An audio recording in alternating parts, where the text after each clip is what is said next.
इस खबर के प्रायोजक हैं राजीव गांधी यूथ कंप्यूटर साक्षरता मिशन, उपाध्याय मार्केट, बरहन रोड, एदमातपुर, जहां सब्सिडिटी पर कराए जा रहे कंप्यूटर कोर्स और मिलेगा भारत सरकार द्वारा मान्यता प्राप्त डिप्लोमा का प्रमाण पत्र। केंद्रीय वित्त मंत्री निर्मला सीतारमण ने आज लोकसभा में वित्त वर्ष 2025-26 का केंद्रीय बजट पेश कर दिया है। वित्त मंत्री ने लगातार 8वां बजट पेश किया है। प्रधानमंत्री नरेंद्र मोदी के तीसरे कार्यकाल का पहला बजट निर्मला सीतारमण ने किया है। संसद में बजट पेश करते हुए निर्मला सीतारमण ने इनकम टैक्स को लेकर बड़े ऐलान किए हैं। सीतारमण ने ऐलान करते हुए कहा कि अब 12 लाख की सालाना कमाई पर कोई भी टैक्स देने की आवश्यकता नहीं है।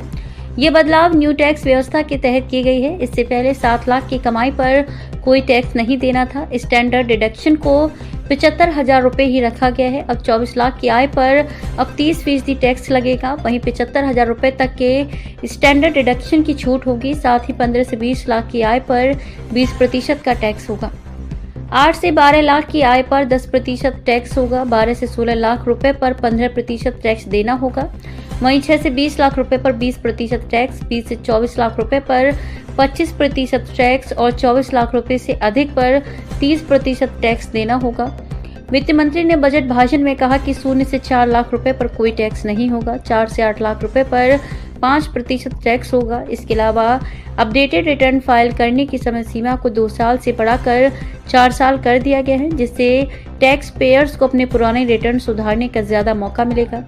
सीनियर सिटीजन्स के लिए भी राहत भरी खबर है। अब ब्याज से होने वाली कमाई पर टैक्स छूट की सीमा 50,000 रुपए से बढ़ाकर 1 लाख रुपए कर दी गई है। इसके अलावा स्टार्टअप्स को टैक्स छूट का फायदा उठाने के लिए रजिस्ट्रेशन की समय सीमा 5 साल और बढ़ा दी गई है।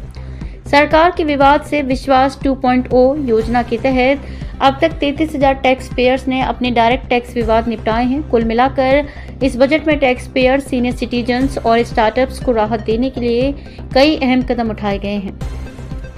आपको बता दें कि वित्त मंत्री निर्मला सीतारमण ने संसद में बजट पेश करने से पहले राष्ट्रपति भवन में राष्ट्रपति द्रौपदी मुर्मू से मुलाकात की। इस दौरान राष्ट्रपति ने वित्त मंत्री को दही चीनी भी खिलाई। बजट पेश करने से पहले केंद्रीय वित्त मंत्री निर्मला सीतारमण और वित्त राज्य मंत्री पंकज चौधरी ने राष्ट्रपति भवन में राष्ट्रपति द्रौपदी मुर्मू से मुलाकात की। इस दौरान वित्त मंत्री ने राष्ट्रपति मुर्मू से बजट पेश करने के लिए मंजूरी मांगी।